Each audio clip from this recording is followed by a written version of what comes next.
Sebentar lagi berkas-berkas di langit akan buyar dan matahari akan mulai memancarkan sinarnya yang putih, terang, dan panas. Jalan itu pun akan mulai hidup, bernafas, dan debu-debu akan segera berterbangan mengotori udara.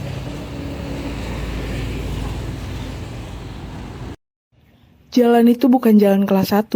Jalan itu jalan kecil yang hanya dilalui kendaraan-kendaraan dalam jumlah kecil. Tapi sebuah pabrik es yang tidak kecil berdiri di pinggirnya dan pabrik itu memiliki gedung yang sangat tua. Di depan gedung itulah para pekerja pabrik mengerumuni Simbo yang berjualan pecel di halaman. Seorang laki-laki yang sejak malam terbaring tidur di ambang pintu yang terpalang tak dipakai itu. Bangun dan menguap setelah seorang yang bertubuh pendek membangunkannya. Laki-laki itu adalah penjaga malam. Bangun. Gara-gara pencuri aku jadi kesiangan. Tadi malam ada pencuri. Di sana di ujung jalan itu Tertangkap. dia licik seperti belut. Seorang pemudi membawa baki di atas kepalanya lewat. Ia menjajakan kue donat dan onde-onde. Suaranya nyaring sekali. Gemuruh mesin yang tak pernah berhenti itu, yang abadi itu makin lama makin mengendur gaya bunyinya. Sebab lalu lintas jalan itu mulai bergerak dan orang-orang semakin banyak di halaman pabrik itu. Simbo pun makin sibuk melayani. Ya, sekali. Ceker Rp5 sekarang. Dan mahal. Kemarin disebut penuh. Belum pernah urut. Kemarin sore istri belanja ke warung Nyonya Pungut. Pulang-pulang ia mengempaskan nafasnya yang kesal. Harga beras naik lagi katanya. Apa yang naik? Kok naik? Kita tidak naik. Kata ketua saya tidak naik kelas. Uang tidak ada harganya sekarang. Ya. Ya.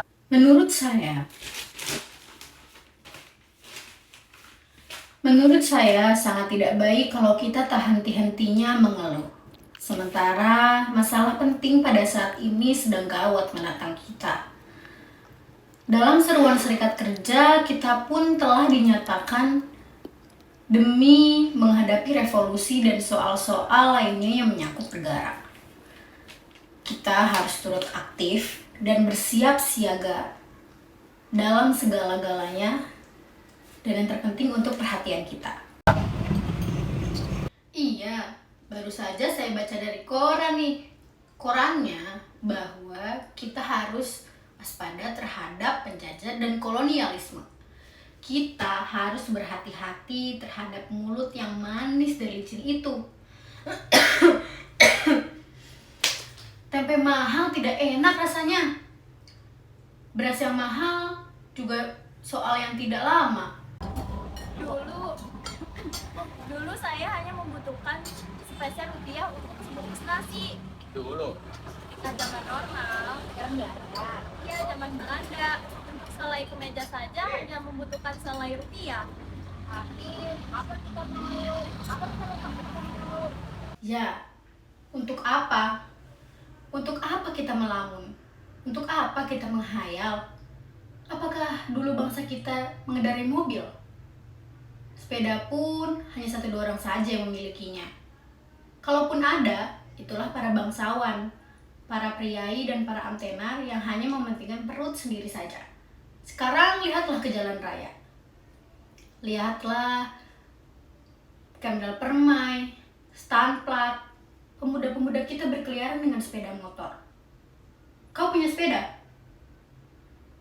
Ya, kita bisa mendengarkan lagu-lagu dangdut dari radio. Ya? Ya. Iya. Ya tidak. Iya. Ya tidak. Sebab itu kita tidak perlu mengeluh, apalagi melamun dan menghayal. Sekarang yang penting kita bekerja. Bekerja yang keras. Saya pikir juga begitu. Kita bekerja dan bekerja keras untuk anak-anak kita kelak. Saya ingin anak saya memiliki Yamaha bebek. Tapi kalau masih ada korupsi, anak-anak kita akan sebagian jadi yang berada di jalan raya. Iya. Ya sekarang kejahatan merajalela. Semua orang gak boleh diajar sendiri. Semua orang. Uang sekitar kita Emang pernah ada yang ngambil lagi? Ya, setahun yang lalu kayaknya. Ya, dan sampai sekarang belum tertangkap tuyulnya. Ya, setahun Pemuda yang lalu. muncul lagi. Sekarang kita suka Malam makan sayuran. ragu, lalu ia turut tidak akan bergambar dan percaya lagi makan pada bakso. kucing. Kucing sekarang takut pada tikus dan tikus sekarang udah sama tikus. Tapi yang lebih pahitnya lagi, kalau kucing sama aja dengan tikus. Ya, sekarang kucing mas-mas dan kurang ajar. Sekarang dunia penuh dengan tikus. Dan tikus-tikus zaman sekarang suka berkeliaran di siang hari. Sekarang ada juga orang yang mau tikus. Bukan tikus, cindel. Orang yang di tempat saya biasa makan cindel, hidup-hidup dengan kecap. Mungkin untuk obat. Bukan cindel. Tikus itu petani di sana sangat geram dan jengkel sehingga menjadikan tikus sebagai lauk daripada pembazir. Ya, sekarang sudah umum di kampung-kampung. Bahkan ada anjuran dari komunitas setempat. Enak. Hah? Sedang. Saya tidak pertama. Semua tertawa. Lonceng bekerja berdentang. Mereka masing-masing menghitung dan menyerahkan uang pada Simbo, kemudian pergi bekerja lewat jalan samping. Yang terakhir adalah si pendek. Berapa, Mbok? Apa? Nasi pecel 2, tempe 1, tahu 1, tempe 1. 75. Bon, Mbok. Pemuda menghabiskan makanannya dengan lahap sekali. Ia berdiri, merogoh saku celana. Ia cemas. Ada yang hilang? Barangkali tidak. Apa? Dompet, Dompet? Ada isinya?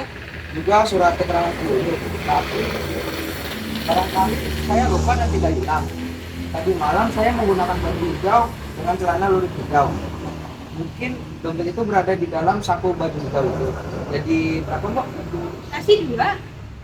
Tempe 2 tahu 3. 80. Bentar, saya pulang mengambil uang.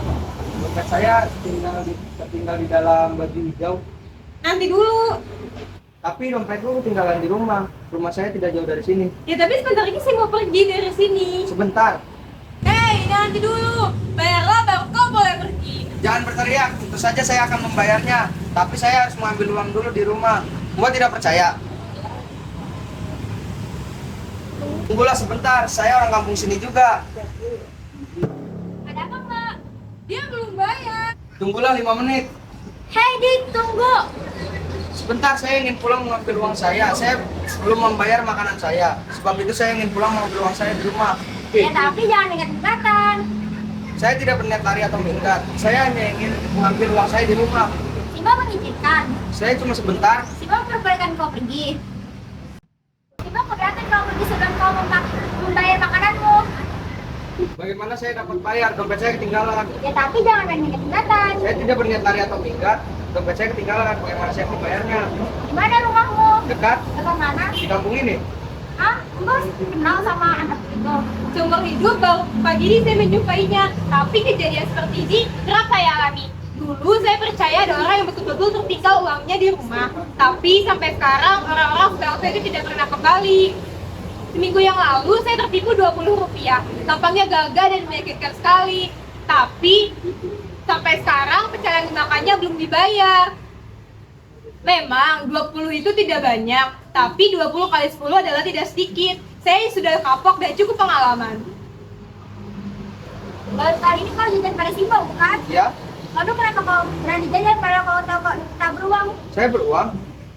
Bayarlah sekarang. Bagaimana saya dapat membayarnya kalau dompet saya ketinggalan di rumah? Kenapa kau berani jajan? Saya tidak tahu kalau uang saya itu ketinggalan di saku baju warna hijau. Maka dari itu, saya ingin pulang mengambil uang itu. Ada apa dia? Makan tidak bayar. Siapa? Udah ini. Dia. Kau bayarlah sekarang sebelum orang-orang ramai datang ke sini. Ya, bayarlah. Habis berapa dia, Pak? 80. Kenapa jadi diam? Kenapa? Saya tidak berniat lari atau minggat. Masih muda sudah belajar tidak jujur. Masih muda sudah belajar makan dan negeri payah. Kenapa kau bayar? Uang saya ketinggalan, bagaimana saya dapat membayarnya? Tinggal di mana? Di bank. Di rumah. Di mana rumahmu? Di sini. Di sini di mana? Di kampung ini. Kau warga kampung ini. Saya orang baru. Kau tahu nama kampung ini? Boleh. Kebulen. Di RT mana kau tinggal? Ya, terima. RT 5 betul. Kalau tidak keliru. Kalau tidak keliru. Mungkin saya lupa, saya orang baru. Baik, siapa nama RT 5? Saya orang baru di kampung ini. Tentu saja kau harus menjawab orang baru. Sebab kalau kau tidak orang lama, kau akan ditanya tentang kepala RT 5 Dekat. Dekat. Di mana Sob? Di RT Populer. RT di mana? Di RT 5. Dekat rumah siapa? Bengkel sama. Bengkel sama. Bengkel sama. Bengkel sepeda. Oh ya, bengkel sepeda. Di mana letaknya? Di dekatnya. Di atasnya, di sebelahnya. Di sebelah atas. Sebelah kiri. Oh ya. Oh, rumah siapa itu? Di tukang sepatu. Apa sekali? Siapa namanya? Mustafa Sunarko. Salah, kau bohong. Di rumah itu adalah rumah saya. Di muka rumah itu tuh terdapat rumah Simbo. Kakak membohong. Aku tidak pembohong. Bukan tadi dekat rumah dari bengkel ada kentak yang agak bagus. Kau cerdas, tapi kau tahu kalau di rumah itu adalah rumah Pak Prabowo, bukan Mas Sunarko. Saya mau bayar. Bayar lah. Uang saya ketinggalan. Tinggal di mana? Di bank. Atau di kantor Pak Prawiro? Apa mau nyopet dulu? Sungguh. Bohong. Percayalah Mas kalau saya berbohong. Bohong. Bohong kamu. Sekarang mau bayar atau tidak? Ada apa? Makan nggak bayar. Siapa pemuda ini? Ya, udah ini. Segagah ini. Kalau nggak gagak, dia nggak berani nipu. Hei pemuda, punya uang tidak? Punya. Kenapa tidak bayar? Uang saya ketinggalan. Ketinggalan. Mengaku lah kau mau menipu ya? Sudah kawan-kawan, saya pikir dia tidak beruang, tapi sebab itu lebih baik dia menanggalkan celananya saja untuk jadi jaminan. Bagaimana? Ya, lebih baik begitu. Semua orang setuju. Tanggalkan pakaianmu. Saya malu. Tidak, kau tidak punya malu. Cepat. Saya tidak pakai celana dalam. Bohong, kau pembohong. Sungguh mati demi Tuhan untuk celana dalam saya tidak berbohong. Percayalah kalau saya membuka celana ini saya akan telanjang. Tiba-tiba seorang perempuan juragan batik bersama pembantu yang mengipasinya muncul dan ia tertarik. Bapak apa tadi? Bapak tidak bayar. Siapa? Pemuda ini Lalu? pulang-pulang dia ingin akan mengambil uangnya yang katanya ketinggalan, tapi dia berbohong. Dan kami bersepakat untuk menanggalkan celananya untuk mengganti uang dan atau jaminan untuk kalau dia mau punya uang. Berapa tuh habisnya? Berapa nih? Jangan bercerita. Sedikit, baiklah jangan ribut-ribut, kasihan. Ini boleh 100 rupiah. Nanti dulu Mbak Yu. Mbaknya merasa kasihan kepadanya sehingga mendorong rasa kasihan Mbak Yu untuk membayarnya. Tidak, saya tidak tersinggung. Saya pun merasa kalau 80 rupiah itu adalah wewenang. Apa yang kami lakukan adalah tindakan kemanusiaan. Meskipun dilandasi dengan kekerasan dan penghinaan. Dan yang perlu Mbak Yu ingat, saya dan teman-teman saya di sini masih mampu untuk memberi uang 100.000 kepada pemuda-pemudi ini. Tapi sekali lagi saya bilang, bukan itu soalnya. Ya, itu soalnya. Iya. Maksudnya kita harus bergegas melanjutkan perjalanan. Maaf, salah pengaruh waktu kondisi.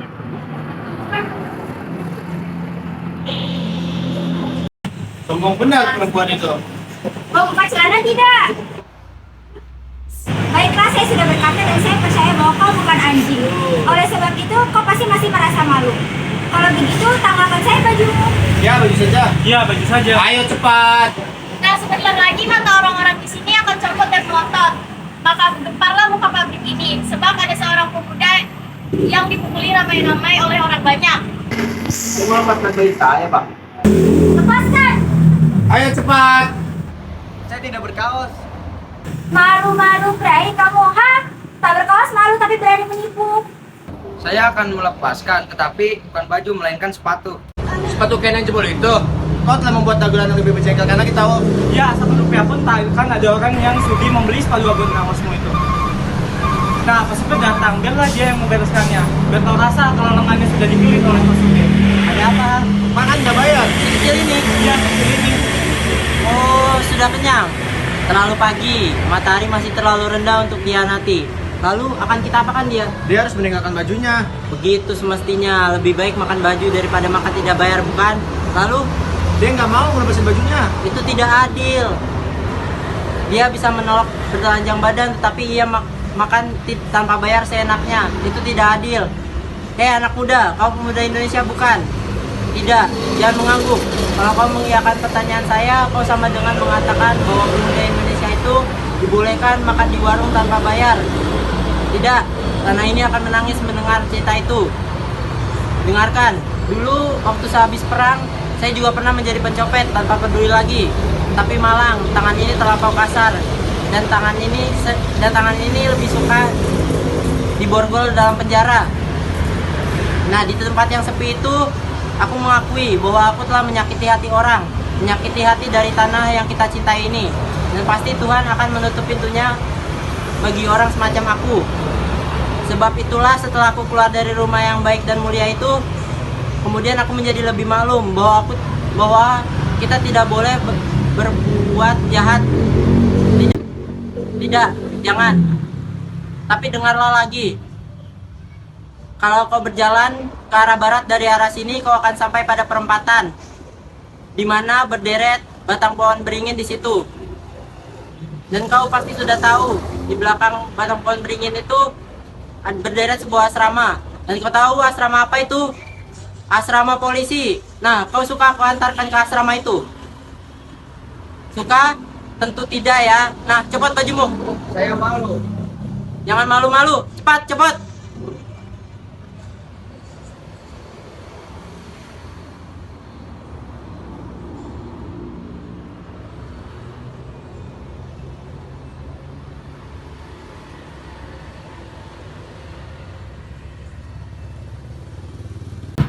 Simpanlah baju ini, Bo.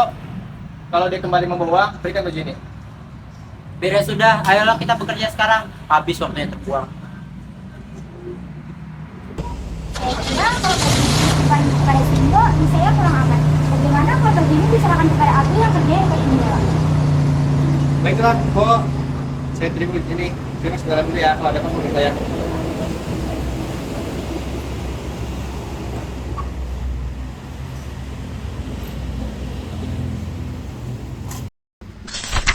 Bo, mula-mula maksud saya bukan menipu atau apa, tapi 2 hari sudah saya hanya minum air mentah dan saya tidak makan nasi sedikit pun. 7 hari lalu saya di Klaten dan saya hanya bekerja sebagai bengkel dan itu tidak cukup untuk makan sehari-hari saya. Asalku dari desa yang letaknya di wilayah Gunung Kidul, Wonogiri. 7 hari sudah saya bekerja di sini, 2 hari sudah saya menahan lapar. Dan di hari ketiga saya bekerja, kelaparan saya menarik saya untuk makan di warung pecel si Bu ini. Wah, tutuplah aku. Abdul, Ada apa, Po? mana baju tadi? Dia sudah membawa uang. Tidak, baju itu mau saya bawa ke pasar, saya jual. Nanti anak itu direbut anak itu lagi. Tidak, kembalikan saja. Baiklah. Tidak, Bo. Bukan maksud saya untuk dikasihani. Jalannya saya ke sini, saya hanya menceritakan bahwa hati saya itu bersih. Terimalah, Tidak, Bo. terimalah. Bo, percayalah. Saya percaya oleh baju itu kamu sudah dapat baju ini kembali. Tidak, Bo. Baju ini bukan milik saya lagi. Ibu saya mengajarkan bahwa saya tidak boleh mengambil barang milik hak punya orang lain. Tidak, Kenapa, Bo? tidak. Saya ingat anak saya. Bo punya anak? Ya, satu-satunya jantan yang cantik. Di mana? Di sini. Di sini. Iya, di sini. Di Kendal, di penjara. Hah? Ya, saya tidak pernah menyangka anak saya akan menjadi pencuri sepeda. Mungkin dari pergaulan atau cara saya salah dalam mendidik dia. Kau seperti kemenakan saya. Kau punya hati yang bersih. Maka dari itu cepatlah terima baju ini dan pergilah sebelum penjaga malam sampai kemari. Baiklah, terima kasih, Bo, dan sampai jumpa. Begitu ia lenyap, muncul penjaga malam yang tampak baru sesaat lagi. Dia tampak kedinginan. Kita pecah yang pedas dari Iya, bagaimana gampangnya terus dan cantik. pakai baju ini. Iya, kalau tidak salah. Mana ya? Wajar ya. Itu jadi bukan. Ada apa? Ada apa? Pasti dia kemarin malam juga dia mau menipu di pasar Laudi. Hah? Ya Allah,